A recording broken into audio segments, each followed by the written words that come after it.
네, 부끄럽습니다만은 우리 사회에서 성폭행 사건, 장애인에 대한 성폭행 사건이 일어난 것은 비단 이번뿐만이 아닙니다. 잊을만 하면은 한 번씩 발생해서 가슴을 아프게 합니다. 과거의 사건을 다시 한번 짚어보도록 하죠.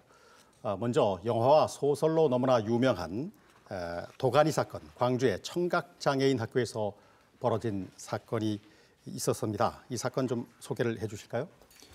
네, 광주 인하학교에서 교장과 교직원 또 재활교사에 의해서 지속적으로 발생했던 일이 2005년에 신임 교사가 부임하면서 어떤 성폭력 상담소에 신고를 하면서 행정실장과 재활교사를 구속하기 시작을 했습니다. 네. 그래서 2006년 이후에는 이제 청각장애 청소년분들이 어떤 천막농성과 항의를 통해서 확인을 하다 보니까 국가인권위에서 임원 해임 권고와 함께 추가 가해자 6명을 고발했고요. 네. 그 같은 해 이제 경찰 조사를 했지만은 좀 안타깝게도 대부분의 혐의가 없으므로 그렇게 결과가 났습니다. 네. 하지만 이제 2009년에 이제 공지영 작가분이 이 부분을 도가니라는 소설을 쓰게 됐고요. 네. 2011년에 그 영화로 개봉이 되면서 사회적인 이슈를 또 받고 국민의 분노를 사면서 재조사가 이루어졌었는데 그 같은 해 인하학교는 학교 이름을 서영학교로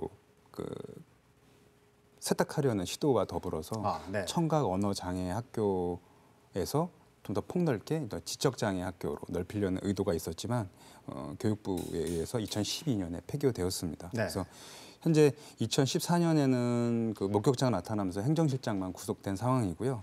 다른 사람들에 대한 구속 상황은 없고요. 그다음에 교장은 구속되지 않았지만 암으로 현재 사망한 상태고요. 시사점은 학생들을 도왔던 그 교사나 그런 분들에 대해서는 중징계나 감봉이나 해고 처리가 됐던 부분도 안타깝고요. 이런 상황을 해결하려는 것보다는 어떤 조직과 학교를 지키려는 그런 안타까움과 그 비이성적인 행동들이 더 안타깝습니다. 내부에서 이제 고발한 사람들, 가해자는 그렇게 처벌을 받지 않고 문제를 바로잡으려고 했던 사람들이 오히려 신상의 그 불이익을 당했다, 이제 그런 얘기네요. 네, 맞습니다. 안타까운 일인데 우리 지역인 양양에서도 2014년인가요? 이런 비슷한 사건이 있었는데 말이죠. 이거 좀 알려주시죠. 이게 사건이 두 가지이기 때문에 좀 복잡해서 먼저 제가 그룹핑을 먼저 해서 그룹으로 먼저 소개를 해드리겠습니다. 먼저 피해자 가족이 있는데요. 피해자 가족은 당초에는 5명이었어요. 이제 아버지가 있을 거고 지적 장애를 가진 어머니가 있습니다. 그리고 세 딸이 있는데 세 딸 모두 지적 장애를 갖고 있고 막내딸 같은 경우에는 그 신체적인 장애까지 갖고 있어요. 그러니까 이런 가족이 피해자 가족이 있고 아버지는 사건 발생 1년여 전에 교통사고로 사망했습니다. 그래서 이제 현재 그러니까 그 당시에 4가족이 있었던 거죠. 어머니와 세 딸 그리고 이제 가해자도 모두 4명인데요. 가해자를 또 2그룹으로 나눠야 돼요. 한 그룹은 뭐냐면 성폭행을 저지른 그런 그룹. 2사람, 마주주민 2명이 있고요. 또 2사람은 이 가족의 재산을 횡령했던 혹은 가족의 재산을 이용해서 그 빚을 갚았던 그 교통사고, 그러니까 가장의 친형과 그의 아들, 그러니까 가장으로 보면은 그 자기 형과 친형과 그리고 조카죠. 그렇게 2명이 이렇게 가해자가 이렇게 2그룹으로 나눠집니다. 먼저 2014년에 있었던 건데요. 2014년 그 2명의 그러니까 자매 2명이 성폭행을 당한 건데요. 먼저 이제 그 성폭행 당한 동생이 이제 4차례 정도 성폭행을 당했습니다. 그 당시 동네에 75살 최모 씨 그리고 50살 이모 씨가 이제 성폭행을 저질렀는데요. 모두 4차례를 저질렀습니다.